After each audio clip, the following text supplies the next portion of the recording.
भक्ति वेदांत स्वामी निधि नामिने नमस्ते सरस्वते देवे गौरवाणी प्रचारिणे निर्विशेष शून्यवादी पाश्चात्य देशधारिणे जय श्री कृष्ण चैतन्य प्रभु नित्यानंद श्री अद्वैत गदाधर श्रीवासादि गौर भक्त वृंदा हरे कृष्ण कृष्ण कृष्ण राम हरे राम राम राम हरे हरे हरे कृष्ण प्रभु। हरे कृष्ण प्रभु। ओम नमो भगवते वासुदेवाय। ओम नमो भगवते वासुदेवाय। ओम नमो भगवते वासुदेवाय। எல்லாருக்கும் நமஸ்காரம். அத்தியாயம் 9 ராஜவித்யா ராஜகுவி யோகம். மிக ரகசியமான ஞானத்தை நம்ம படிக்க போறோம். நிறைய சாராம்சம் இதை கொடுக்கப்பட்டிருக்காங்க. பாப்போமா? ஹரே கிருஷ்ணா. இதற்கு முன்னாடி இந்த நிகழ்ச்சி ஏற்படும் ஸ்ரீ ராதா கோவிந்தா இஸ்கான் மேங்களூர் நம் அனைத்து சார்பாகவும் ஒரு சின்ன பிரார்த்தனை. जय श्री कृष्ण चैतन्य प्रभु नित्यानंद श्री अद्वैत गदाधर श्रीवासादि गौर भक्त वृंद की हरे कृष्ण कृष्ण कृष्ण हरे हरे हरे राम राम राम हरे। நேற்று நம்ம எந்த ஸ்லோகத்துல விட்டோம்? ஞாபகம் இருக்கா? 15 வரைக்கும் பார்த்தோம் பிரபு. 16 இன்னைக்கு பார்ப்போம். Okay bro. ஆமா 15 வரைக்கும் பார்த்தாச்சு. சரி, படிக்கிறீங்களா? 16வது பதம்.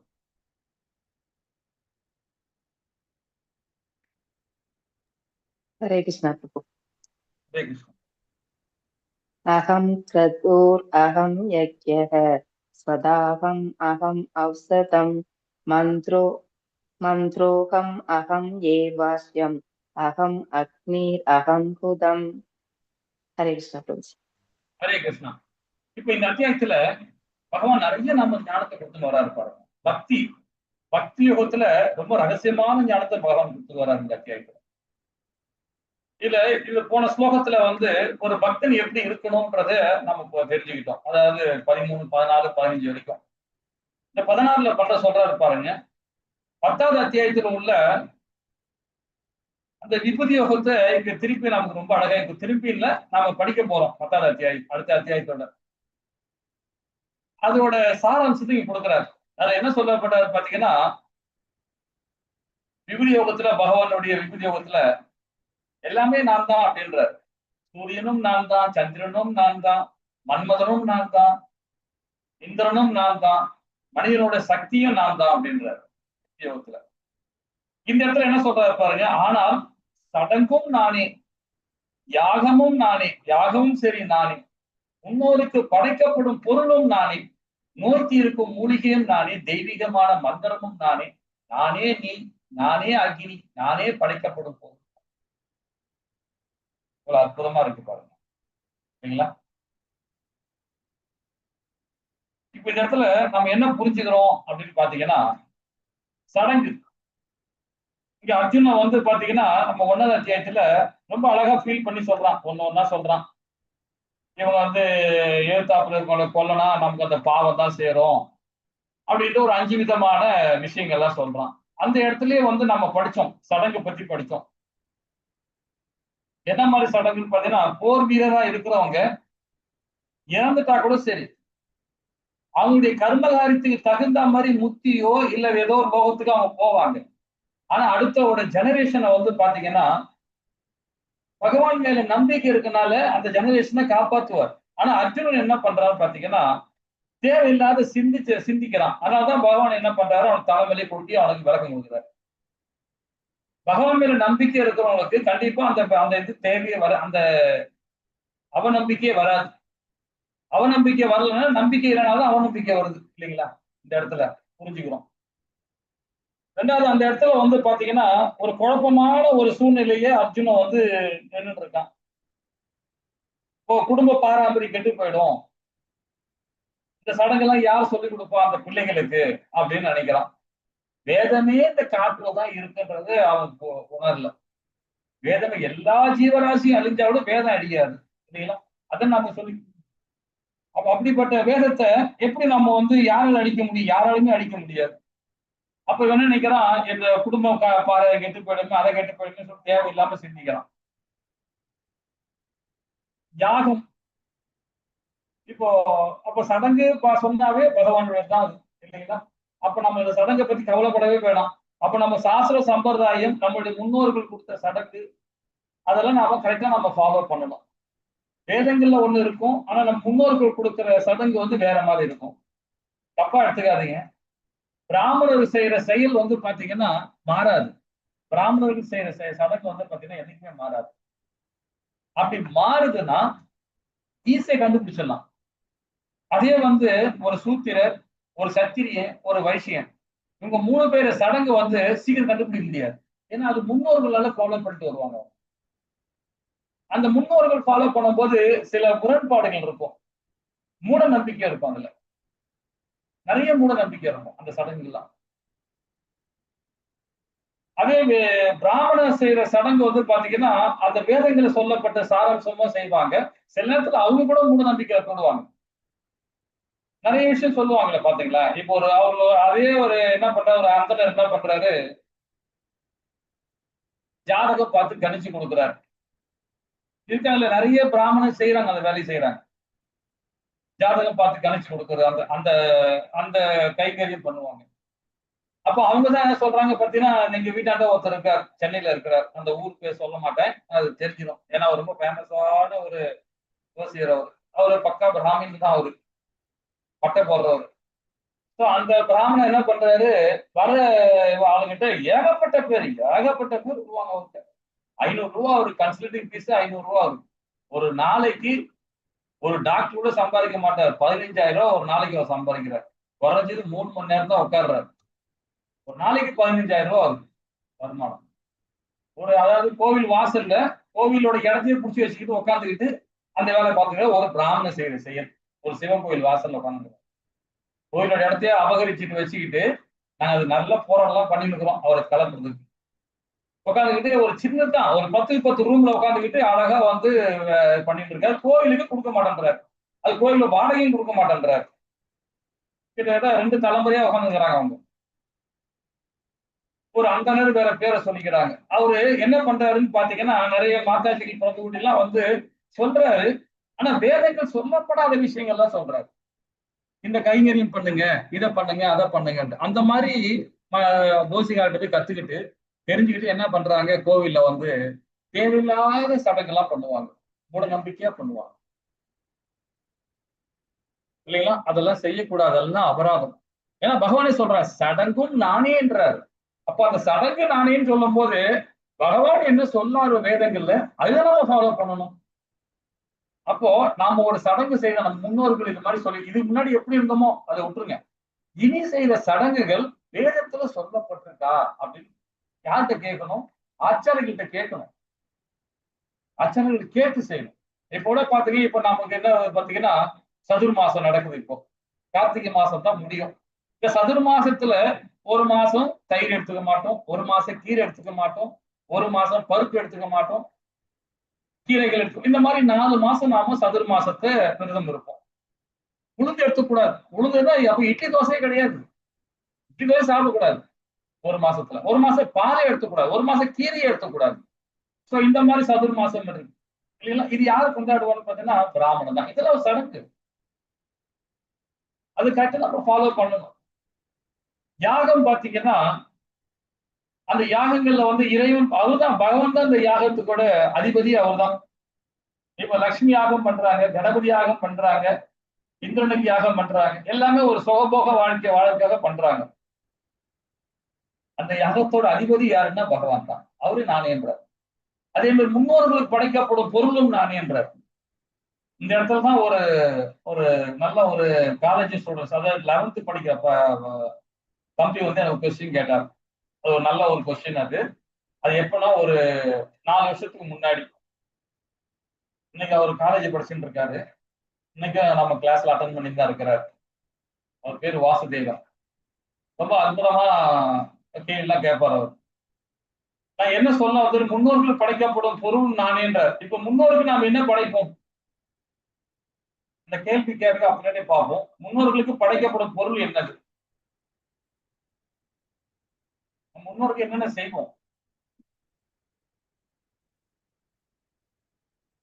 ஹரே கிருஷ்ணா. ஏன்னா யாரும் பேச மாட்டேங்க. பிடித்தமான உணவுகள். உணவு. ஓகே. ஆனா நம்ம வந்து ஆக்சுவலா இறைவனுக்கு கொடுத்து கொடுக்கணும். என்ன மாதிரி இறைவனுக்கு ஆஃபர் பண்ணி அவங்களுக்கு கொடுத்தா அது புண்ணியம் அவங்களுக்கு. ஓகே. டெய்லி கொடுப்பீங்களா அது மாதிரி? இல்ல இல்ல, அவங்க வருஷத்துக்கு ஒருக்க தானே வைப்பாங்க. அதுதான் கேட்கிறேன். ஏன்னா அது வந்து பாத்தீங்கன்னா சில பேர் வந்து மாதம் மாதம் கொடுப்பாங்க, அமாவாசை கொடுப்பாங்க, தர்ப்பணம் கொடுப்பாங்க, வருஷத்துக்கு கொடுக்க தர்ப்பணம் கொடுக்குறவங்க இருக்கிறாங்க. சத்திரியர், வைசியர், அதே மாதிரி பார்த்தா சூத்திரர், இவங்க 3 பேருமே வந்து வருஷத்துக்கு ஒரு வாட்டி கொடுப்பாங்க. அதாவது சில பேர் என்ன பண்ணுவாங்க, அந்த திதியில கொடுப்பாங்க, முன்னோர்களுக்கு திதி கொடுப்பாங்க. ஏன் திதி கொடுக்குறாங்க அப்படின்னு பார்க்கணும் நம்ம. ரொம்ப முக்கியமானது. இது ஏன் நான் சொல்ல வரோம்னு பார்த்தீங்கன்னா முக்கியமான விஷயங்கள் இருக்கு. இப்ப முன்னோர்களுக்கு ஏன் நம்ம திதி கொடுக்குறோம்? அவங்க இறந்துட்டாங்க. 2வது அத்தியாயத்தில் நம்ம என்ன சொல்றாரு பகவான்? அந்த ஆத்மா அந்த உடலை விட்டு போயிடுச்சுன்னா அந்த ஆத்மாக்கும் அந்த சொந்த பந்தங்களுக்கு சம்பந்தமே இல்லதாயிடும். அந்த ஆத்மா இந்த லோகத்தை விட்டு போயிடுச்சுனாவே அவங்களுக்கு யாருன்னே தெரியாது, அந்த உறவினர் யாருன்னே தெரியாது அந்த ஆத்மாக்கு. அந்த ஞாபக மருதி அவங்களுக்கு வந்துடும். எதுக்கு வந்துடும்? அந்த ஆத்மாக்கு இருக்கும். அப்படி இருக்கும்போது அந்த ஆத்மா வந்து பகவான் கிட்டயோ இல்ல சொர்க்கலோகத்துலயோ இல்ல அதல பாதாளத்திலேயோ எங்கேயோ போய் இடத்துல இல்ல ஒரு வேற இடத்துல போய் ஒரு ஜீவிக்க போகுது. பகவான்கிட்ட போயிருக்கிறோம், எங்கேயோ போயிருக்கு. அப்ப நாம கொடுக்கிற திதி போய் சேருமா? ஏன்னா நாம வந்து இப்ப என்னோட அப்பா இருக்கிறாரு, அவர் இறந்துட்டாரு, இறந்து 8 வருஷம் ஆச்சு. நான் திதி கொடுத்துட்டு தான் இருக்கிறேன். அவர் எங்க லோகத்துல இருக்காருன்னு எனக்கு தெரியாது, ஆனா நான் திதி கொடுத்துட்டு தான் இருக்கிறேன் இல்லைங்களா? அப்போ அவர் பகவான் கிட்ட போயிட்டாருன்னு வச்சுங்களேன், அந்த திதி யாருக்கிட்ட அந்த அந்த பலன் யாருக்கு போகும்? பகவான் லோகத்துக்கு போயிட்டாரு, உதாரணத்துக்கு சொல்றேன். அவர் போனாரா இல்லையான்னு தெரியாது, உதாரணத்துக்கு. அப்போ அந்த பலன் யாருக்கு போகும்? பகவான் டிரான்ஸ்லேஷன் பண்ணிடுவாரு அவங்களுக்கு. பகவானுக்கு தான் போகும். பகவான் கிட்ட தான் இருக்கும். இப்ப அதே உடல், அந்த ஆத்மா வேற ஒரு உடல்ல இருக்கு.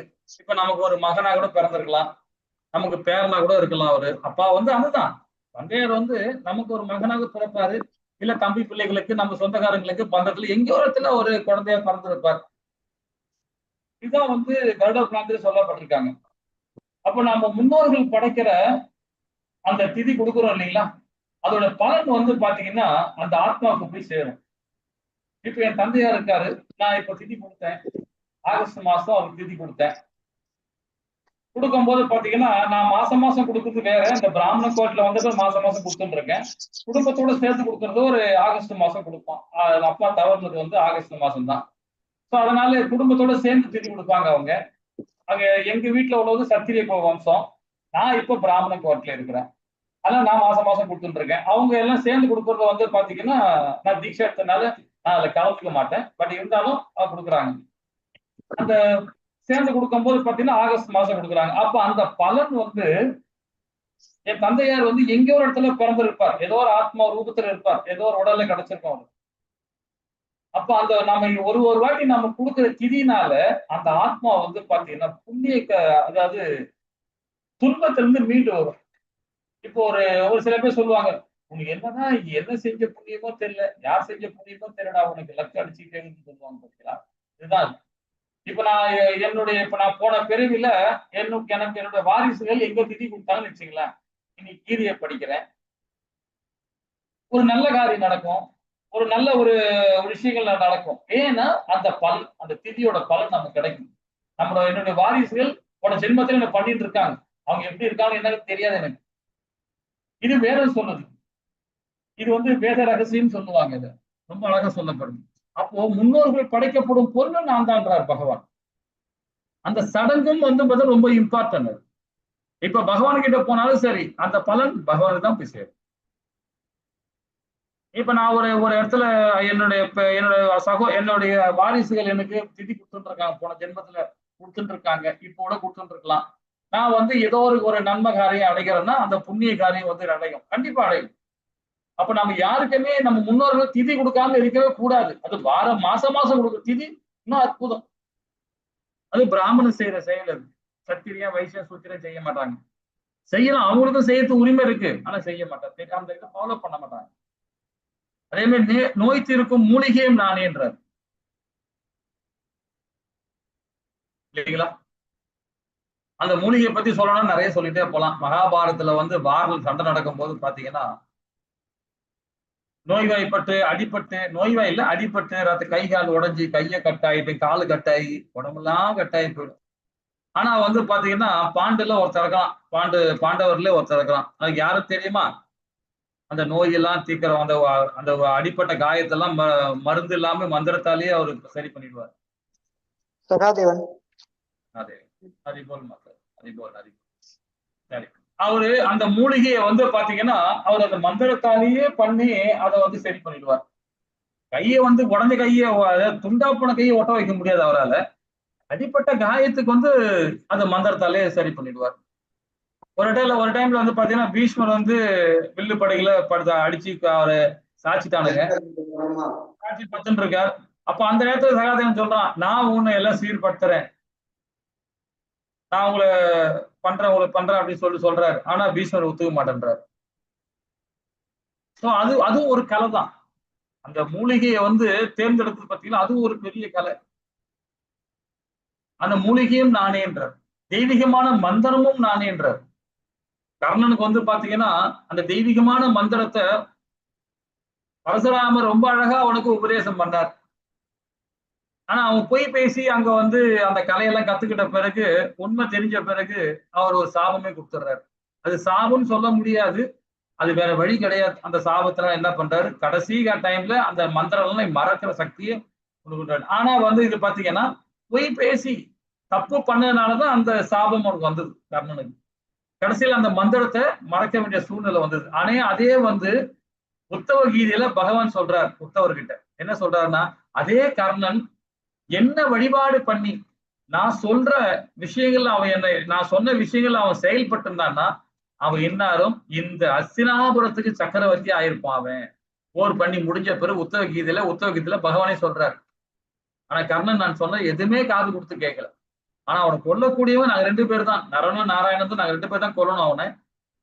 ஆனா என்ன வழிபாடு பண்ணியிருந்தான்னா அந்த ஒரு புண்ணிய ஸ்தலத்துக்கு போயிருப்பான். அந்த தெய்வீகமான மந்திரமும் அவனுக்கு மறக்க வேண்டிய சூழ்நிலை வராது அப்படின்னு சொல்லி இல்லைங்களா? அப்போ தெய்வீகமான மந்திரமும் நானேன்றார். அந்த மந்திரங்கள் நாம வந்து இப்ப வேதம் படிக்கிறோம், உபநிஷங்கள் படிக்கிறோம், இந்த ஸ்லோகம் படிக்கிறோம், இது எல்லாமே வந்து பகவானுடைய அனுகிரகம் இருந்தாதான் கிடைக்கும். நம்முடைய விடாமுயற்சி இருக்கணும், பகவானுடைய அனுகிரகம் கண்டிப்பா கிடைக்கும். நானே நெய், நானே அக்னி, நானே படைக்கப்படும் பொருள் இல்லைங்களா? இது வந்து விபூதியோகத்துல நம்ம படிப்போம். நான் அந்த 10வது அத்தியாயத்துல விபமா படிப்போம். பகவான் கிருஷ்ணர் பல்வேறு சக்தியை அணுகுவது, கிருஷ்ணரின் மறைமுகமாக அணுகுவதும், ஒருவர் கிருஷ்ணரை நேரடியாக அணுக வேண்டும், அது நேரத்தை மிச்சமாகும். இதெல்லாம் உண்மை. மறைமுகமாக என்னத்தை அணுகணும், நேராவே பார்த்துட வேண்டியதான் பகவானே. நேற்று ஒரு அற்புதம் நடந்தது, எல்லாருக்கும் நான் சொல்லணும்னு நினைக்கிறேன். என்னன்னு பாத்தீங்கன்னா, இங்க தாமோதர அஷ்டகம் வந்து இந்த கோவில்ல ஒரு மாதாஜி வேலை பார்க்கறாங்க. அந்த அம்மா வந்து என்ன பண்ணாங்க, எனக்கு இன்னைக்கு வந்து எங்க வீட்டுல வந்து அஷ்டகம் பண்ணுங்க, தாமோதர அஷ்டகம் பண்ணுங்கன்னாங்க. சரிங்க சொல்ல, இங்க எல்லாருக்கும் ஃப்ரீ. அதே மாதிரி பிரசாதம் இங்க இந்த கோயில்ல இருந்தே போயிடும். இங்க இருந்து எல்லாருமே கோவிலோட பக்தர்கள் எல்லாமே என்ன பண்ணுவாங்க, பஜனை பண்ணுவாங்க. அந்நேரத்துக்கு நம்ம இந்த கிளாஸ் இருந்ததுனால என்னால போக முடியல. போக முடிஞ்சது. கிளாஸ் முடிஞ்ச உடனே நம்ம போனேன். 9:45க்கு இங்க இருந்து கார் எடுத்துக்கிட்டு நாங்க போனோம். கொஞ்சம் 2 தெரு தள்ளி தான் இருக்கு, பக்கத்துல இருக்கிறாங்க. அப்ப நானும் இன்னொரு பூசாரி 2 பேரும் கிளம்பணும். அப்போ பூசாரி வரத்துக்கு லேட் ஆச்சு, அவர் மாடியில இருந்து வரத்துக்கு லேட் ஆச்சு. நான் கீழே காராண்ட போய் நின்றுட்டு இருந்தேன். அப்போ 2 டாக் என்ன பண்ணுது, 2 பைரவரும் ஓடிட்டு அந்த கோவில் உள்ள இருந்து வெளியே இருந்து அது சைட்ல இருந்து போறாங்க. அப்ப நான் அவளை சும்மா நான் சாதாரணமா பேசினேன் அந்த பைரவர் கிட்ட. ஒரு வெள்ளை கலர் ஒரு பைரவரும், இன்னொருத்தர் வந்து ஒரு செம்மண் கலர்ல ஒரு பைரவர். இன்னொரு செம்மண் கலர் பைரவர் அப்படி போயிட்டாரு, வெள்ளை கலர் பைரவர் மட்டும் நிக்கிறாரு. நானும் பைரவான்னு கூப்பிட்டேன், ஹரே கிருஷ்ணா பைரவா அப்படின்னு பாருங்க, இப்படிதான் சொன்னேன், ஹரே கிருஷ்ணா பைரவா அப்படின்னு. இப்படி பார்த்தாரு, முறைச்சி பாக்குறாரு. முறைச்சி இல்ல, அப்படியே பாக்குறாரு. ஒரு என்ன ஒரு 10 மீட்டர் 30 அடி தள்ளி நிக்கிறாரு அவர். அப்புறம் என்ன சாப்பிட்டீங்களா அப்படின்னு கேட்டேன். அவர் கிட்ட வர்றாரு. வாழை கூட ஆட்டல. சில பைரவர்லாம் வாழை ஆட்டுவாங்க. ஆனா ஒரு வாழை கூட ஆட்டல. வந்து அப்படியே கிட்ட வந்து என்னைக்கு ஒரு 30 அடி இருந்தவர் ஒரு 5 அடிக்கு முன்னாடி வந்துட்டார். 5 அடி கிட்ட நிக்கிறாரு. அப்படியே என்ன ஏன் சாப்பிடலையா? உனக்கு ஆகாரம் வைக்கலையா? இங்க கோமாதாக்கள் ஆகாரம் வைக்கிறாங்களே, உனக்கு வச்சிருப்பாங்களே, நீ ஏன் சாப்பிட்டியா இல்லையா அப்படின்னு முடிச்சே பார்த்துட்டு இருக்காரு. வித்தியாசமா பாக்குறாரு. எனக்கு எனக்கு அந்த சிந்தனை இல்ல. நான் பாட்டு பேசிட்டே இருக்கேன். ஹரே கிருஷ்ணா, நான் சொல்றது கேக்குதா இல்லையா? சாப்பிட்டீங்களா இல்லையா அப்படின்னு கேக்குறேன். நான் தன்னை மறந்து கேட்கறேன்னா என்னன்னு தெரியல. நான் அதை கேட்டுக்கிட்டு இருக்கேன். சரி, அப்படியே நின்று பார்த்துட்டு இருக்கீங்க. ஒரு சிக்னலும் கொடுக்க மாட்டேன்றீங்க. ஹரே கிருஷ்ணா அப்படின்னு சொன்ன பாருங்க. உடனே இந்த கண்ணு குட்டிங்கெல்லாம் எகிரி குச்சி ஓடும் தெரியுங்களா? சின்ன சின்ன குட்டிங்க அது எகிரி குச்சின்னு ஓடுமே. அந்த மாதிரி ஜம்ப் பண்ணிட்டு ஓடுறாரு அவர். பார்த்துட்டு அங்க கொஞ்சம் ஓடிட்டு ஒரு 40 அடி தள்ளிட்டு திரும்பி பார்த்துட்டு நின்றுட்டு ஒரு செகண்ட் நின்று பார்த்து திரும்பி போறாரு. அது பார்க்கும்போது எனக்கு என்ன தெரிஞ்சு உண்மையை சொல்ல போனா வேற மாதிரி நான் ஒரு இடத்துல ஒரு புரிஞ்சுக்கிட்டேன். அப்போ அந்த பூசாரி அப்பதான் கீழே வர்றாரு. என்ன அந்த பைரவர்கிட்ட பேசிட்டு இருந்தீங்க போல இருக்குது, அவரு ஒரே குஜாலமா குச்சின்னு போறாரு அப்படின்னு. அவரு இன்னைக்கு வந்து எல்லார்கிட்டையும் சொல்லி அவரு செல்வம் பிரபு வந்து பாத்தீங்கன்னா எல்லார்கிட்டையும் பகவான்கிட்டயும் எப்பமா பேசிக்கிட்டே இருப்பாரு. ஏதாவது ஒண்ணு பேசிட்டு இருப்பாரு. அது மாதிரி அந்த பைரவர்கிட்ட பேசுவாரு. அந்த பைரவர் பார்த்தீங்கன்னா அது என்ன புரிஞ்சுக்கிட்டு அது கர்நாடகால இருக்குது, இவர் தமிழ் பேசுறாரு. தமிழும் பேசுறாரு. ரெண்டாவது ஹரே கிருஷ்ணான்னு சொல்றாரு. அந்த டாக் என்ன புரிஞ்சுட்டு தெரியல, அது பாட்டு கண்ணுக்குட்டி குச்சின்னு போற மாதிரி குச்சின்னு ஓடுதுன்னு எல்லாரையும் சொல்லிட்டு வர்றாரு. என்ன அர்த்தம்னு பாத்தீங்கன்னா பகவானை வந்து எந்த ரூபத்துல வேணாலும் வருவார். அவர் பகவானா வந்தாரா இல்ல பைரவரா இருந்தாரா இல்ல என்னவா இருந்தாரா தெரியாது. நாம அதை பேச ஆரம்பிச்ச உடனே அந்த பாஷை புரியுது பாத்தீங்களா? அதுதான் ஆத்மா. அதுதான் ஆத்மா. ஒரு எல்லா ஜீவராசிகளுமே அது மாதிரி நம்ம அணுகணும் இல்லைங்களா? இந்த கோவிலே சுத்தி சுத்தி வராங்கன்னா அவங்க யாரா இருப்பாங்க பாத்தீங்கன்னா, உன ஜென்மத்துல பண்ண கர்ம வினையினால்தான் இங்க இருக்க முடியுது. இந்த கோவிலுள்ள வர முடியும். இல்லைன்னா வரவே முடியாது. ஏட்டோட நின்றுடும். நாம ஏட்டுன்னா என்னது? எழுத்தோட நின்றுடுவோம், பேசத்தோட நின்றுப்போம். செயல் எப்படி வரும்னு பாத்தீங்கன்னா பகவானுடைய அனுகிரகம் இருக்கணும். அனுகிரகம் இருந்தாதான் நடக்கும் இல்லைங்களா? அதனால கோவில்ல வந்து சேவா பண்ணவங்க எல்லாம் அனுகிரகம் இல்லைன்னு, இதை படிக்கிறவங்களுக்கே அனுகிரகம் இருக்கு. இல்லைன்னா படிக்க முடியாது இல்லைங்களா? பகவான் கிருஷ்ணன் பல்வேறு சக்தியை அணுகுவது பகவான் கிருஷ்ணன் மறைமுக அணுகுதான் ஆகும். ஒருவர் பகவான் கிருஷ்ணன் நேரடியாக அணுக வேண்டும். அது நேரத்தை சுத்தமாக்கும். நம்முடைய ஆச்சாரி இல்லைங்களா? கிருஷ்ணா எங்கும் நிறைந்துள்ளது, இறுதி அடைக்கலம், சர்வ காரணமே அப்படின்ற 17வது பதம் அப்பமா. ஹரே கிருஷ்ணா மாதா. हरे कृष्ण प्रभु। पितामहस्य सगदः माता दादा पितामहः वेद्यं पवित्रम् ओंकार ऋक्सामयसुर्येव च। हरे कृष्ण प्रभु। ஹரே கிருஷ்ணா மாதா. இந்த அகிலத்தில் தந்தையும் தாயும் காப்பவனும் பாட்டனாரும் நானே, அறியப்பட வேண்டிய பொருளும் தூய்மைப்படுத்தும் பொருளும் ஓம் என்னும் மந்திரமும் நானே, ரிக்கு சேம அது வேதங்களையும் நானே என்றார். இப்ப தாய் தந்தை அவரும் பகவான் தான். காப்பவன் பாட்டனுக்கு பாட்டன் பகவான் சொல்லுவாங்க இல்லைங்களா? வேதங்களையும் சொல்லப்படுகிற பகவானே சொல்றாரு பாருங்க. பாட்டனாரும் நானே, அறியப்பட வேண்டிய பொருளும் நானே. நமக்கு என்ன தேவை நாம தேர்ந்தெடுக்கிறோமோ அந்த பொருளும் பகவானுடைய தான். அந்த பொருளுமே நமக்கு என்ன தேவைப்படுதோ அந்த பொருளும் பகவானுடைய தான். அப்போ தூய்மைப்படுத்தும் பொருளும் ஓம். இப்போ ஓம் சத்தியத்தை எது சொல்றோம்? எப்பவுமே ஒரு ஸ்லோகம் படிக்கும் போது அந்த சொல்லுனா ரொம்ப நல்லது. நமக்கு வந்து உடனே அது பலன் கிடைக்கும். எதிர்பார்த்து நாம சொல்லல, அது பலன் கிடைக்கும் சரிங்களா? அந்த ஓம் என்றது இந்த வேதம். வேதங்கள்ல 4 விதமான வேதங்கள் இருக்கு. இங்க அதுர்வேதம் மட்டும் சொல்லல. இங்க வந்து ரிக்கு நாம வேதம் அது சொல்லப்படுது. இந்த வேதம், இந்த 4 வேதங்கள்லயுமே வந்து பாத்தீங்கன்னா வியாச முனி என்ன பண்ணியிருக்கிறார்? முதல்ல வந்து பாத்தீங்கன்னா மந்திரங்களை சொல்லுவாங்க, வாய் வழியே சொல்லுவாங்க. அப்படி சொன்னாங்கன்னா உடனே என்ன பண்ணும், அந்த எல்லா விதமான நம்ம இப்ப மாதிரி லேப்டாப்ல சேவ் பண்றது, ஒரு நோட் புக் வச்சு நம்ம படிக்கிறது, ஒரு புக்ல இப்ப பிரிண்ட் பண்ணி வேதம் நிக்கிறாங்க. நம்ம அது மாதிரிலாம் அந்த காலத்துல கிடையாது. போல சொல்லி எழுதிக்கிட்டு அதெல்லாம் கிடையாது. எல்லாமே வந்து பாத்தீங்கன்னா அவ்வளோ ஞாபக சக்தி இருக்கும் எல்லா யுகத்திலையுமே. அதுவும் இந்த போன யுகத்துல கடைசி யுகத்துல பகவான் அவதாரம் கொடுத்த யுகத்துல வந்து பாத்தீங்கன்னா நாலுல ஒரு பங்கு தான் இருக்கும் அந்த ஞாபக சக்தி.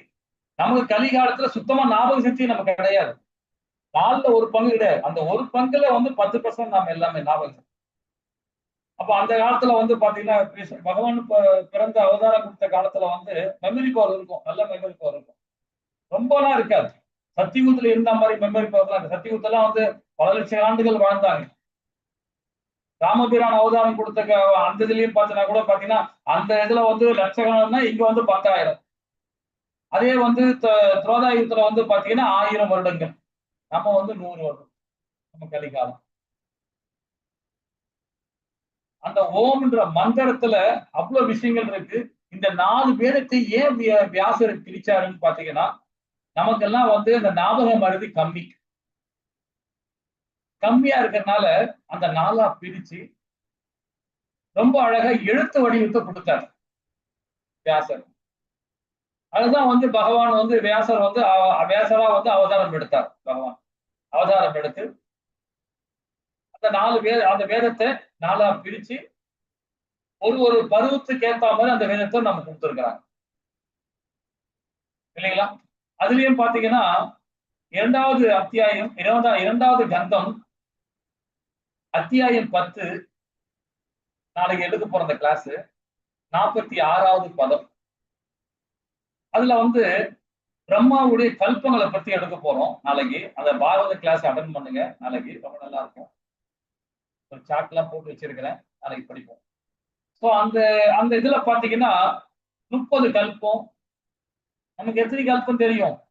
பிரம்மாவுடைய இரவு பொழுது பகல் பொழுது அந்த மாதிரிலாம் நம்ம தெரிஞ்சு வச்சுக்கிறோம் இல்லைங்களா? அந்த மாதிரி 30 கல்பம். அந்த 30 கல்பத்துல இவங்க வந்து எந்த கல்பத்துல நாம இருக்கிறோம் அப்படின்றத நம்ம தெரிஞ்சுக்கணும். அது பிரம்மாவுடைய 30 கல்பம். இப்ப தமிழ் வருடங்கள் வந்து 60 வருஷம் சொல்லுவாங்க, 60 இல்லைங்களா? தமிழ் மாதங்கள் 12ன்ற மாதிரி வருடங்கள் 60 வரும். அதே மாதிரி மனுக்கள் வந்து 14 மனுக்கள் வரும். அப்ப 14 மனுக்கள்ல ஒரு மனுக்கள்ல வருஷங்கள்ல வந்து பாத்தீங்கன்னா 14 வாட்டி தேவர்கள் பிறந்து இறப்பாங்க. அப்போ ஒரு கல்பத்துல 14 முறை வந்து தேவர்கள் இறந்து பிறப்பாங்க அப்படின்னு வேதம் சொல்லுது. அந்த மாதிரி இந்த ஒரு சுயற்சி, ஒரு திவ்ய யுகத்துல இந்த கலிகாலத்திற்கு உள்ள வேதத்தை எப்படி கொடுக்கணும்னு சொல்றத பகவான் சிந்திச்சு அரசர்கிட்ட வந்து அவங்க நான் ஒரு மகனாக பிறக்கிறேன்னு பிறந்து வந்து இங்க வந்து நமக்கு வேதத்தை 4ஆ பிரிச்சு ரொம்ப அழகா கொடுக்குறாரு. நமக்கு எழுத்து வடிவத்துல கொடுக்குறாரு. இந்த கந்த முடியெல்லாம் நமக்கு கொடுக்குறாரு. அந்த கந்தம் பகவானால உருவாக்கப்பட்டது இல்லைங்களா? அப்ப நாம அந்த கந்தத்தை ரொம்ப அழகா நாம வந்து உள்வாங்கி படிக்க தெரியலனாலும் பரவாயில்ல, முயற்சி பண்ணணும்னு வச்சுக்கலாம், ரொம்ப நல்லா இருக்கும். நம்ம அந்த சமஸ்கிருத் நம்ம தெரியலனாலும் பரவாயில்ல, நம்ம அழகா தமிழ்ல கொடுத்துருக்காரு நம்ம ஆச்சாரி. நம்முடைய ஆச்சாரிகள் ரொம்ப அழகா தமிழ்லயே கொடுத்துருக்காங்க. அதை பொறுமையா நின்று நிதானமா படிச்சா போதும், உள்வாங்கினாவே போதும். ஏன்னா இது பகவானுடைய இது இல்லையா? ஹரே கிருஷ்ணா. கிருஷ்ண அகில உலகத்தின் தந்தை சொல்லப்படுது. ஏன்னா தாய்க்கு, அதாவது இவர் வந்து பாத்தீங்கன்னா ஆதி அந்தமா இருக்கிறார். இவர் யாருக்கு தெரியும்னா காரண உரிய சாய் விஷ்ணு. காரண கடல் தனிமையா இருப்பார், இங்க யாருமே இருக்க மாட்டாங்க. இவரோட உடல்ல இருந்து ஒரு வேர்வை துளிகள் தான் வந்து பாத்தீங்கன்னா ஒரு அண்டமா வருது இல்லைங்களா? பகவான் கிருஷ்ணர் உலகத்தை தனக்குள் தாங்குகிறார். பராமரிப்பும் அவர் தான், காப்பவும் அவர் தான், பாட்டனாரும் அவர் தான். பிதாமகா இல்லைங்களா? அப்ப கிருஷ்ணர் அறியப்படும் பொருள், தூய்மைப்படுத்தும் பொருள் மற்றும் ஓம்காரம். வேதாந்த ஓம்காரா பகவான். வேதங்கள்ல வந்து பாத்தீங்கன்னா இந்த 4 விதமான வேதங்களை படிச்சோம் இல்லைங்களா? அந்த 4 விதமான வேதத்தையும் வியாசர் வந்து ரொம்ப அழகா நமக்கு எழுத்து வடிவத்துல நம்ம கொடுத்துருக்கார். இதுவும் பகவானுடைய செயல் தான் இல்லைங்களா? நாளைக்கு வந்து இந்த 10வது அத்தியாயத்துல இன்னும் விரிவா பத்தி படிப்போம். அது ரொம்ப நல்லா இருக்கும். அதையும் பாத்தீங்கன்னா இது வரைக்கும் நம்ம எடுக்கல அந்த மாதிரி கிளாஸ். 10வது அத்தியாயத்தை நம்ம அதுல எடுக்க போறோம். ஒன்னும் ரொம்ப அழகா ஒரு கதை மூலியமா எடுக்கலாம். அதை ரொம்ப நல்லா இருக்கும். ஆனா பொறுமையா படிக்கலாம் அதை. ஹரே கிருஷ்ணா. 18வது பதம் மாட்டாச்சு. ஹரே கிருஷ்ணா பிரபுஜி. படிக்கவா பிரபுஜி? படி. கதிர் பர்த்தா பிரபு சாட்சி இவாசரணம் சுகிருத் பிரபவ பிரளயஸ்தானம் நிதானம் பீஜம் அவ்யயம். ஹரே கிருஷ்ணா பிரபுஜி. ஹரே கிருஷ்ணா. இந்த இடத்துல பாத்தீங்கன்னா நானே இலக்கு, நானே இலக்கு, காப்பவன், தலைவன், சாட்சி, அதே மாதிரி வசிப்பிடம், அடைக்கலம் மற்றும் மிக நெருங்கிய நண்பன், நானே படைப்பு, அழிவு எல்லாவற்றையும் ஆதாரம், தங்குமிடம் மற்றும் நித்தியமான விதையும் ஆவேன்ற. இப்ப அவருடைய இலக்கு நமக்கு எல்லாருக்கும் ஒரு இலக்கு இருக்கு இல்லையா? என்ன மாதிரி இலக்கு? பகவான் லோகத்துக்கு போகணும், பகவானுக்கு சேவை பண்ணணும். இங்கேயும் சேவை பண்ண ஆரம்பிக்கிறோம், அங்கேயும் என்ன பண்ண போறோம்? சேவை தான் பண்ண போறோம். அங்கேயும் போய் சேவை தான் பண்ண போறோம். அதே மாதிரி காப்பவன் அவர் தான். பகவான் தான் நம்மளை காக்கிறவர். படைக்கிறவரும் அவர் தான், காக்கிறவரும் அவர் தான், அழிக்கிறவரும் அந்த தன்மையில் தான் இருக்கிறார் அவர். அதே மாதிரி அடைக்கலம் கொடுக்கறதும் அவர் தான். வசிப்பிடம், மிக நெருங்கிய நண்பர் பகவான். நமக்கு சாட்சியாகவும் இருக்கிறார். நமக்குள்ள எல்லாருடைய இதயத்துக்குள்ளே பரமாத்மா ரூபத்துல சாட்சியாகவும் இருக்கிறார். இந்த சாட்சின்னு சொல்லும் போது ஒரு கதை ஞாபகம் வரும். சாட்சி கோபால் அப்படின்னு யாராவது கேள்விப்பட்டிருக்கீங்களா? சாட்சி கோபால் கேள்விப்பட்டிருக்கோம் பிரபு. ஓகே மாதாஜி, அற்புதம் அற்புதம். அதை பத்தி தெரியுமா? ஏதாவது தெரிஞ்சிருக்கீங்க உங்களுக்கு? அது தெரிஞ்சுன்னா சொல்லுங்க. பிரபு, ஒரு அந்தனரும் ஒரு வாலிபரும் 2 பேரும் யாத்ரா போறாங்க, பிருந்தாவனம் யாத்ரா. அந்த வயசான அந்தனரை இந்த வாலிபர் நல்லா கவனிச்சுக்கிறாரு. அதுல அந்த அந்தனர் ஒரு வாக்கு கொடுக்குறாரு, நான் என் பொண்ணை உனக்கு கல்யாணம் பண்ணி கொடுக்குறேன் அப்படின்னு சொல்றப்ப, நான் ஒரு ஏழை பையன், எனக்கு எப்படி கொடுப்பீங்க அப்படின்னா, இல்ல நான் கொடுக்குறேன் அப்படின்னு சொல்லுவாரு. அப்ப இவர் சாட்சியா, சாட்சி கோபாலன் சாட்சியா நான் என் பொண்ணை நான் உனக்கு கொடுக்குறேன் அப்படின்னு சொல்லுவாரு. ஆனா இங்க வந்தோன்னா பசங்க ஒத்துக்க மாட்டாங்க. அந்த அந்தனரோட பசங்க அந்த பையனுக்கு, அவனே ஒரு ஏழை பையன், அவனுக்கு போய் நம்ம தங்கை கொடுக்குறீங்க அப்படின்னு ஒத்துக்க மாட்டாங்க. அப்ப அந்த பையன் கேக்குறான் மறுபடி, நீங்க இது மாதிரி எனக்கு சொன்னீங்க, உறுதி கூறினீங்க உங்க பொண்ணை கொடுக்குறேன்னு அப்படின்னா, அவர் இல்ல அப்படின்னு சொன்னுவாரு. இல்ல, நீங்க சொன்னீங்க, கோபாலன் முன்னாடிதான் நீங்க சொன்னீங்க அப்படின்னு இல்லைன்றவாரு. உடனே இவர் கோபாலன்ட்ட போய் இது மாதிரி சொன்னார்ல அப்படின்னு கேக்குறப்ப, நான் வர்றேன், ஆனா நான் என்னுடைய சலங்கை ஒலி கேட்கும், நான் வர்றதுக்கான அடையாளம், நீ திரும்பி பார்க்க கூடாது அப்படின்னு கிருஷ்ணர் சொல்லிடுவாரு. ஆனா அவரு போயிட்டே இருக்கிறப்ப அந்த கிராமம் வர்றதுக்கு கொஞ்சம் முன்னாடி சலங்கை ஒலி கேட்காது. இவரு திரும்பி பார்த்துருவார். அப்படியே அந்த இடத்துலயே சாட்சி கோபாலனா நின்றுவாரு. அவருதான் அப்புறம் அந்த சாட்சியா சொல்லுவாரு. அதனாலதான் அவருக்கு சாட்சி கோபாலன் பேரு. ரொம்ப அழகான சாட்சி கோபால்ன்றது பாத்தீங்கன்னா, அதாவது ஜெகநாத் புரி, ஒரிசா. அங்க நம்மளுடைய பூரி ஜெகநாத் இருக்கார் இல்லையா? பூரி ஜெகநாத் அங்கதான் இருக்கிறார். அங்க இருந்து அந்த ஜெகநாத் கோவில் இருந்து ஒரு 15-20 கிலோமீட்டர் தள்ளிதான் இருக்கிறார் சாட்சி கோபால். ரொம்ப அற்புதமான கோவில். அந்த கோவில் நான் போயிருக்கேன் 2-3 நிறைய வாட்டி போயிருக்கிறேன். இந்த யாத்திரை மூலியமா போனது ஒரு 3-4 முறை போயிருக்கிறேன். ஏன்னா 30 வருஷத்துக்கு முன்னாடி நான் போயிருக்கிறேன். அப்ப நான் ஷிப்ல வேலை பார்க்கும்போது பூரி, அதாவது பாராதீன்னு சொல்லிட்டு ஒரிசாவில் ஒரு இடம் இருக்கு, ஒரு ஹார்பர் இருக்கு, பாராதீன்னு சொல்லிட்டுவாங்க. அது கட்டாக், அங்க இருந்து கட்டாக்கு பாத்தீங்கன்னா அங்க போவோம். ஒரு 80 கிலோமீட்டர் இருக்கும் கட்டாக்கு போனா புவனேஸ்வர், அப்புறம் இங்க போவோம், பூரிக்கு போவோம். அப்ப அடிக்கடி நாங்க போவேன், அடிக்கடி மாசத்துக்கு ஒரு ட்ரிப்பு போவேன். அப்போ கணக்கே கிடையாது. அப்ப இந்த மாதிரி சாட்சி கோபால போய் அந்த கோவில போனோம்னு வச்சுக்கலாம், அவ்வளவு அற்புதங்கள், ரொம்ப அற்புதங்கள். அங்க போயிட்டு நம்ம அவங்க நோட் கொடுப்பாங்க, லெட்ஜர் மாதிரி இருக்கவங்க, அந்த லெட்ஜர்ல எழுதணும், சாட்சி ஐயா என் வீட்டுல இது மாதிரி ஒரு பிரச்சனை இருக்கு, அந்த பிரச்சனைய எனக்கு சால்வ் பண்ணி கொடுக்கணும் அப்படின்னு ஒரு சங்கல்பம் எடுத்துக்கிட்டு, உன்னுடைய சாட்சி மூலியமாக நான் சாத்வீகமா செயல்படுறேன் அப்படின்னு சொல்லிட்டு அங்க ஒரு அந்த லெட்ஜர்ல எழுதி வச்சு வந்தா போதும். அது பகவான் நம்ம கிட்ட சாட்சியா இருந்து அது நமக்கு அருள் கொடுக்குறாரு. இப்ப எப்படி இந்த அந்தனருக்கு இந்த பக்தனுக்கு எப்படி அவருக்கு பண்ணாரோ அதே மாதிரி அவனும். நீங்க பூரிக்கு போனீங்கன்னா கண்டிப்பா அந்த சாட்சி கோபால போய் தரிசனம் பண்ணுங்க. பண்ணிக்கிட்டு உங்களுடைய இல்ல விஷயத்த வந்து அவருக்கு சொன்னீங்கன்னா போதும். அந்த சாட்சியா இருந்து எல்லா விதமான கர்ம காரியங்களையும் விலை கொடுப்பார். அதுதான் ரொம்ப அற்புதமான கோவில் அது இல்லைங்களா? மாதாஜி ரொம்ப அழகா சொன்னாங்க. அதே மாதிரி வசிப்பிடம், அடைக்கலம் மற்றும் மிக நெருங்கிய நண்பன். நானே படைப்பு அழிவு எல்லாவற்றையும் ஆதாரம், தங்குமிடம் மற்றும் நித்தியமான விதையும் நானே அப்படின்றாங்க. இப்ப பகவான் கிருஷ்ணன் இலக்கு காப்பவன். இலக்குன்னு சொன்னாவே நாம நினைப்போம் பகவான் லோகத்துக்கு போகணும், பகவானுக்கு தொண்டு செய்யணும், பகவானுக்கு எதிர்பார்ப்பு இல்லாம தொண்டு செய்யணும் அப்படின்னு நினைப்பான். ஒருத்தர் என்ன பண்ணுவான், முக்தி கிடைக்கணும் அதனால வேலை செய்வான். பகவானுக்கு தொண்டு பண்றது அந்த சைட்ல பண்ணுவார்.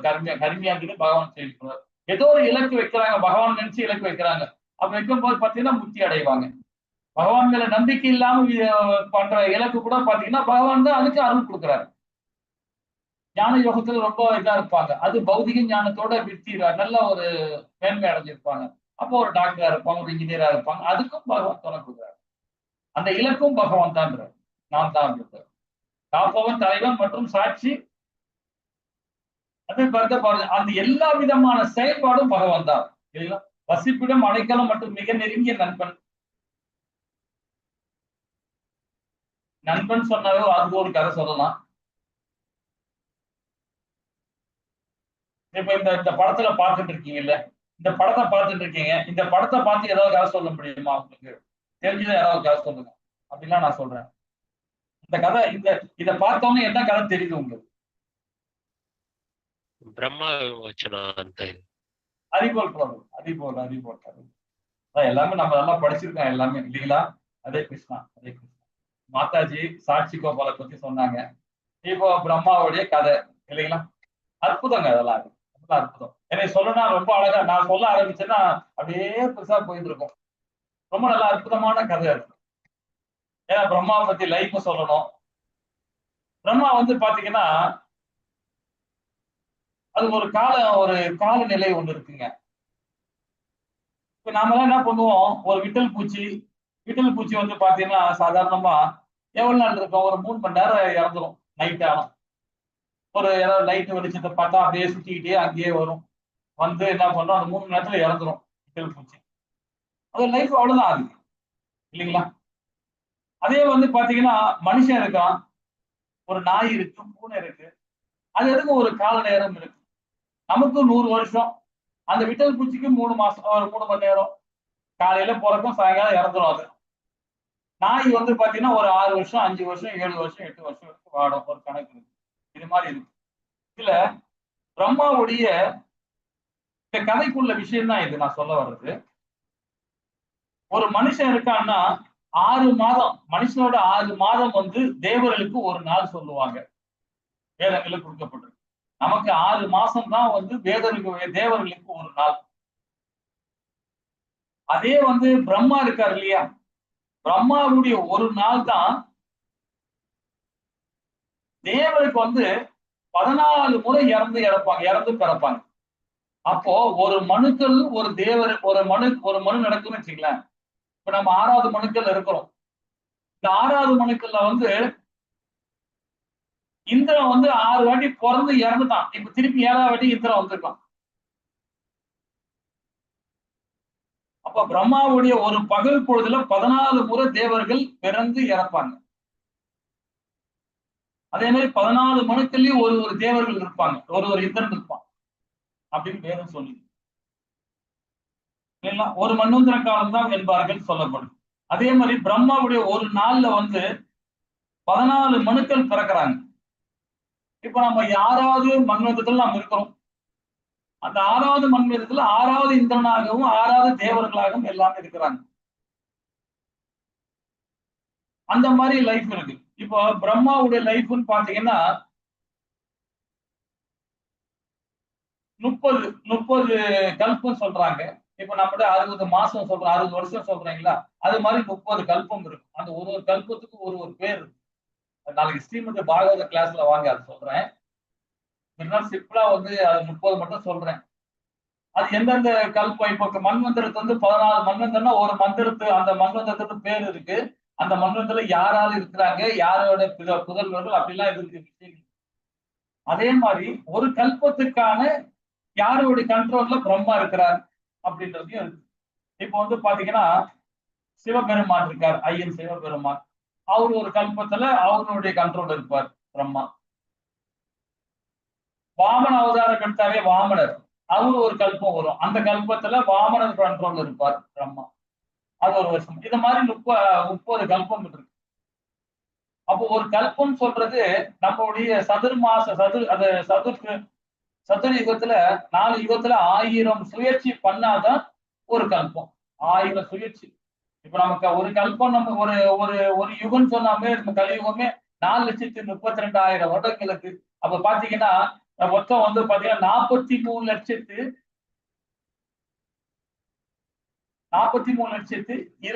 வருடங்கள் வரும் ஒரு சுயற்சி, ஒரு ரவுண்டு, ஒரு திவ்யுகம் சொல்லப்படும். அது மாதிரி 43,20,000 வருடங்களை வந்து 1000ஆல மல்டிபிள் பண்ணி பாருங்க. அதுதான் ஒரு கல்பம். அதுதான் ஒரு கல்பம் சொல்லப்படும். அப்போ நாம எங்க இருக்கிறோம் பாருங்களேன். ஒண்ணுமே கிடையாது. நாமெல்லாம் பிரம்மாவோட லைஃப் என்ன சொல்றது, வேதம் என்ன சொல்றதுன்னா, பகவானுடைய நாசியிலிருந்து வர காற்று, யாரோட நாசியிலிருந்து? காரண உதய சாய் விஷ்ணுவா இருக்கிறாரு, அவருடைய நாசி காற்றுல இருந்து வர்றது. பகவானுடைய மூக்குல இருந்து இல்ல, கிருஷ்ண பகவானுடைய மூக்குல இருந்து கிடையாது. கிருஷ்ண பகவானால படைக்கப்பட்டவர் தான் இந்த 3 பிரம்மாக்கள், 3 விஷ்ணுக்கள். அந்த 3 விஷ்ணுக்கள்ல முதன்மையான விஷ்ணு இருக்காரு இல்லையா, காரண உதய சாய் விஷ்ணு. அவருடைய நாசிலிருந்து வர நேரம் இருக்குது, அந்த காற்று வர நேரம் இருக்குங்களா, அதுதான் பிரம்மாவோட லைஃப். அப்போ பிரம்மாவோட லைஃபுக்கும் நம்ம லைஃபுக்கும் நிறைய வித்தியாசம் இருக்கு. இந்த இடத்துல கோபர்களையும் அந்த 1000 கோபர்களையும் பல்லாயிரக்கணக்கான பசுக்களையும் களவாடி கொண்டு போய் மாற்றி வச்சிட்டாரு. அப்படி போயிட்டு வந்து பாக்குறாரு, பார்த்தா வேற மாதிரி இருக்கு, திருப்பும் அதேதான் இருக்கு. எப்படா இது அப்படின்னு பாக்குறாரு பிரம்மா. இவ்வளவு நாள் ஆச்சு, மனுஷ பிறவில 100 நாள். இந்த 100 நாள் நான் பதுக்கி வச்சிருக்கேன், 3 மாசமா பதுக்கி வச்சுட்டு இருக்கேன். இன்னமும் பாத்தீங்கன்னா இப்ப என்ன நடக்குதுன்னு பாருங்க. ஒரு ஜஸ்ட் அவருடைய டைமுக்கு வந்து பாத்தீங்கன்னா கம்மி வச்சுட்டு வந்து பாக்குறாரு, 100 நாள் ஓடி போச்சு. 100 நாள் ஓடி போச்சு. ஆனா அந்த பசுக்கள் இருக்கு, கோபுரங்களும் 1000 கோபுரம் இங்க இருக்கும். நான் மறைச்சி அங்கே வச்சுட்டு வந்தேன், இப்பதான் வச்சுட்டு வந்தேன். திருப்பி இங்க இருக்காங்களே இவங்க, எப்படி இருக்கிறாங்க இவங்கெல்லாம்? அப்ப பகவான அவர் வந்து பாத்தீங்கன்னா சாதாரணமா நினைச்சிட்டாரு. அப்ப பிரம்மாவும் ஒரு மூடன் தான், பிரம்மாவும் ஒரு மூடன் தான் அப்படின்னு சொல்லப்படுறாரு இல்லைங்களா? இதுக்கு ஒரு பிரம்மாவுடைய இன்னொரு ஸ்டோரியும் சொல்லலாம் பாத்தீங்களா? ஏன் இந்த கதைக்கு வச்சு புரிந்தா சொல்ல வர. ஒரு வாட்டி என்ன பண்ணாங்க, ரேவதின்னு சொல்லிட்டு ஒரு மாதாஜி, அவங்க தந்தையார் விக்ரமன் சொல்லிட்டு ஒரு மன்னர். அவர் என்ன பண்றாரு, சத்தியுகத்துல அவதாரம் எடுத்தவர் அவரு. அவருக்கு ஒரு பெண்ணு, அதான் ரேவதினு ஒரு பெண்ணு இருக்கு. அந்த பெண்ணை வந்து அழகான பெண்ணு, அந்த குழந்தை, அந்த பெண் வந்து ரொம்ப அழகான குழந்தை. அதோட பருவம் அடைகிற வரைக்குமே யாருகிட்டயுமே வந்து அவமரியாதை பண்ணதே கிடையாது, யாரையும் திட்டுறது கிடையாது, யாரும் தவறா பண்ணது கிடையாது. அவ்வளவு மங்களங்கள் பொருத்தி அந்த அம்மாவுக்கு வந்து பாத்தீங்கன்னா மாப்பிள்ளை கிடைக்கல. அப்போ உடனே இவர் என்ன பண்றாரு, அந்த பெண்ணை கூட்டுக்கிட்டு நேரா இந்திரன் கிட்ட போய் பிரம்மா கிட்ட போறாரு. அப்ப பிரம்மா கிட்ட போனோம்னா பிரம்மா சிரிக்கிறாரு, ஏன்னா இங்க வந்திருக்கிற அப்படின்னு. இந்த மாதிரி என் மகளுக்கு பொண்ணு கிடைக்கல, நான் என்ன வந்திருக்கேன். என்னடா நீ இங்க வந்திருக்கியாடா, இந்த பேசுற ஒரு செகண்டும் அங்க காலம் மாறிட்டே போகுதுடா.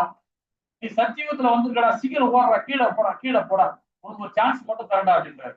என்ன சொல்லுங்க பிரம்மா அப்படின்னு. உன் பெண்ணை யாருமே திருமணம் பண்ண முடியாது.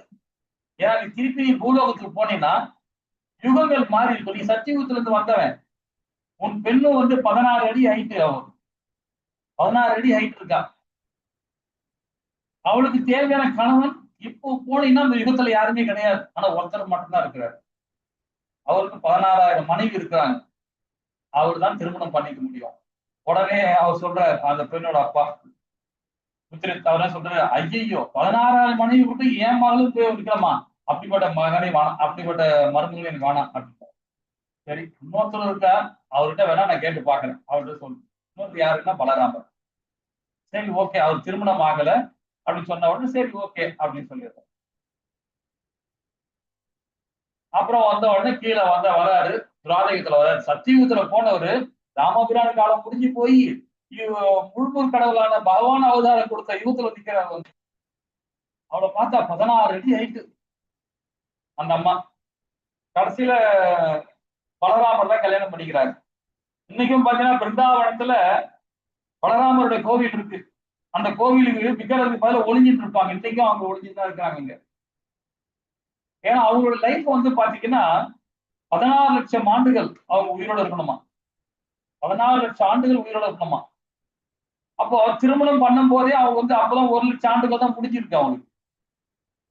இன்னும் வந்து 15 லட்சம் அவங்க வாழ்ந்துட்டு இருக்காங்க. இன்னமும் அவங்க வந்து சிறுஜீவா இருக்கிறாங்க. அந்த கோவில்ல இப்போ வாழ்ந்துட்டு இருக்காங்க ஒரு ஐதீகம். அந்த விக்கிரகத்துக்கு பின்னாடி ஒளிஞ்சிட்டு இருக்க மாதிரி ஒரு விக்கிரகம் இருக்காங்க. அந்த தாய், அவங்க பேர் தான் ரேவதி. ஓகேங்களா? ஹரே கிருஷ்ணா. ஏன் சொல்ல வரும்னு பாத்தீங்கன்னா பிரம்மாவுடைய லைஃப் அப்படிப்பட்ட லைஃப். இந்த இடத்துல இப்போ இந்த கோபுரங்கள்லாம் ஒதுக்கி மறைச்சு வச்சிட்டாரு. இங்க வந்து பார்த்தா திருப்பி எல்லாமே இருக்கிறாங்க.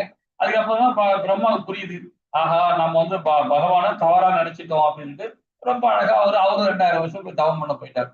அவருடைய வாழ்நாள்ல 2000 வருஷம் தவம் வந்து திருப்பும் அவருக்கு புத்திமதி சொல்லி திருப்பும் அப்பயும் ஒத்துக்கல, பிரம்மா ஒத்துக்கல. அதுக்கு ஏதாவது ஒரு அவதாரம் எனக்கு சான்ஸ் கொடுக்கல, எல்லாருக்கும் ஒரு அவதாரம் சான்ஸ் கொடுக்கல, எனக்கு ஒரு சான்ஸ் கொடுக்கூடாதா அப்படின்னு. சரி, கலியுகத்துல 4500 வருஷத்துக்கு பிறகு நான் அவதாரம் எடுப்பேன், ரகசியமான அவதாரம் எடுப்பேன். அந்த அவதாரத்துல உனக்கு பங்கு உண்டு. நீயும் சிவனும் சேர்ந்து ஒரு அவதாரம் எடுப்பீங்க. ஒரே உடல்ல நீங்க 2 பேரும் வருவீங்க. ஐயனும் சரி பிரம்மா 2 பேருமே சேர்ந்து அவதாரம் கொடுக்கறதுதான் வந்து பஞ்சதந்திர மந்திரத்துல அவரும் ஒரு ஆச்சாரியா வந்தார், அவதாரம் எடுக்கிறார். அவர் யாரு தெரியுமா? ஹரே கிருஷ்ணா. ஜெய் ஸ்ரீ கிருஷ்ணா சைத்தன்யா பிரபு நித்யானந்த ஸ்ரீ அத்வைத கதாதார ஸ்ரீவாசாதி கௌரபக்த விருந்தி கீஜே. நம்ம சொல்றோம் இல்லையா அந்த பஞ்சதந்திர மந்திரம், அந்த பஞ்சதந்திர மந்திரத்துல ஒரு ஆளா இருக்கிறா. அதை நாளைக்கு கண்டுபிடிச்சு எனக்கு சொல்லிக் கொடுங்க, சொல்லுங்க பார்ப்போம். ஹரே கிருஷ்ணா. இந்த கிளாஸ் நிறுத்திப்போம். வாஞ்ச கல்பத்ராய கிருப சிந்தி ஏவச பரமான பாவனிய வைஷ்ணவி நம நமக. ஜெய் ஸ்ரீ கிருஷ்ணா சைத்தன்யா பிரபு நித்யானந்த ஸ்ரீ அத்வைத கதாதார ஸ்ரீவாசாதி கௌரபக்த விருந்தி கீஜே. ஹரே கிருஷ்ணா ஹரே கிருஷ்ணா கிருஷ்ண ஹரே ஹரே ஹரே ராம ராம ராம ராம ஹரி ஹரி. கூப்பிடுறாங்க, அதுதான் போனோம்.